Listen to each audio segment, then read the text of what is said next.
My name is Yashraj Saxena and my project is Machine Learning in the Quantum and Classical Domain.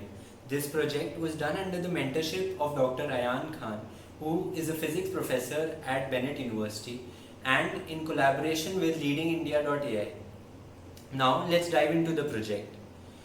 What exactly is quantum machine learning and quantum computing? To understand these concepts, we need to understand some basics of quantum mechanics.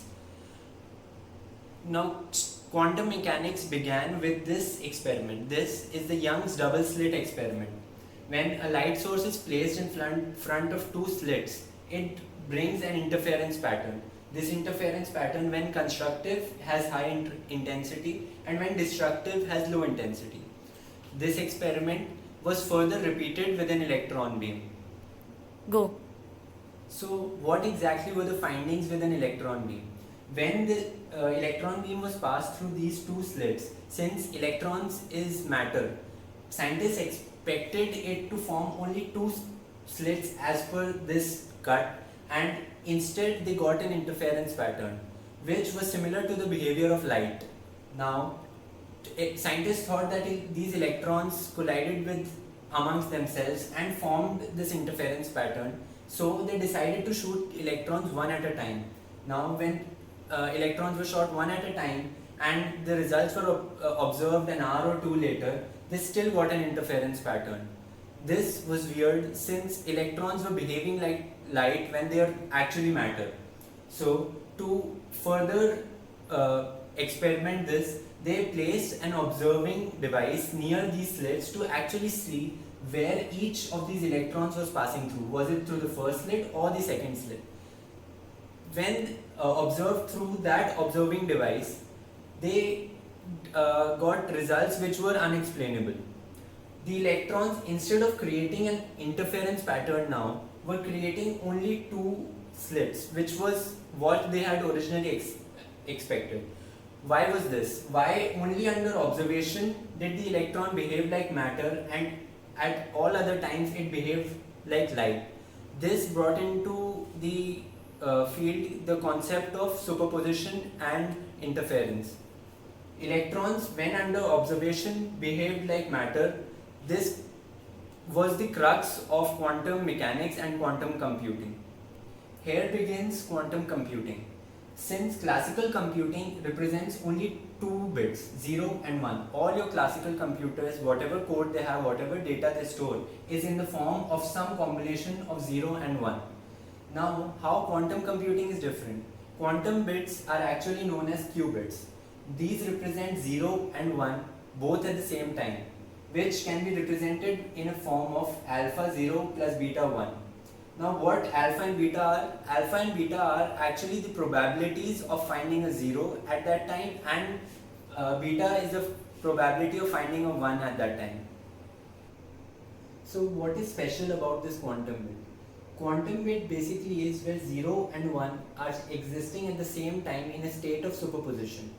That means at all times it is some combination of 0 and 1, and only when we observe it will we get a finite output. Whereas a classical bit at all times represents a finite output, which is either 0 or 1.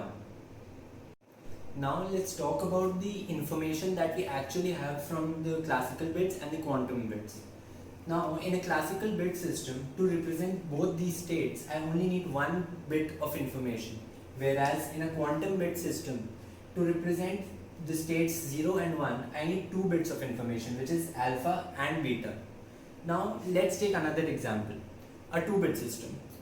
Although these are 4 finite states, to represent them in a classical system, I only need 2 bits of information, which is the first digit and the second digits. Whereas in a quantum bit system or a qubit, to represent these 4 finite states, I need 4 bits of information that represent A, B, C and D. So for every number of bits that we have, a classical system can only represent n bits of information, whereas a quantum system represents 2 raised per n number of pieces of information. Now imagine we had 300 quantum bits. Now with 300 quantum bits, we could represent 2 raised per 300 bits of information in a classical computer, which won't be possible in a classical computer because 2 raised to 300 is the total number of atoms in the universe, whereas we only need 300 qubits to represent the same amount of information in a quantum computer. Now this brings us to the question whether quantum computing will replace classical computing because of the amount of bits that we're actually able to save. Well, no. Quantum computing is more like an addition to classical computing. Quantum computing is faster in only certain tasks. It is able to parallelize tasks that require a lot of computing. But overall, for each individual step, it might actually be slower. For example, we take a deep learning network. A deep learning network needs to perform thousands and millions of weight updations for each iteration. Now, a classical computer will only be able to perform each weight updation one at a time, whereas a quantum computer can perform them all at the same time.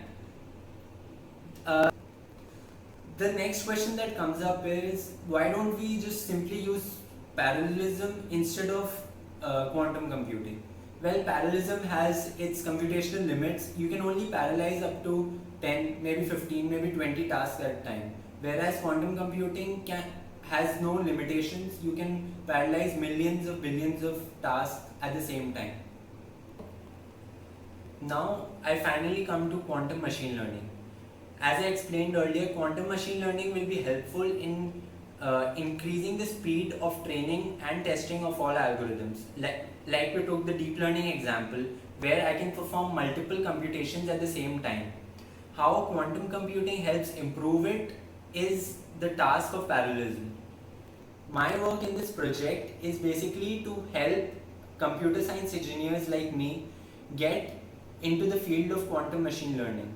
For a computer science engineer, physics might be difficult to learn, but if a step-by-step procedure is given out or laid out to anyone, it is much easier to convert working in a classical computer to a quantum computer. So my work was basically on quantum SVM and quantum perceptron. I tried to understand them better. For any further information, please contact me as per the description below. Thank you.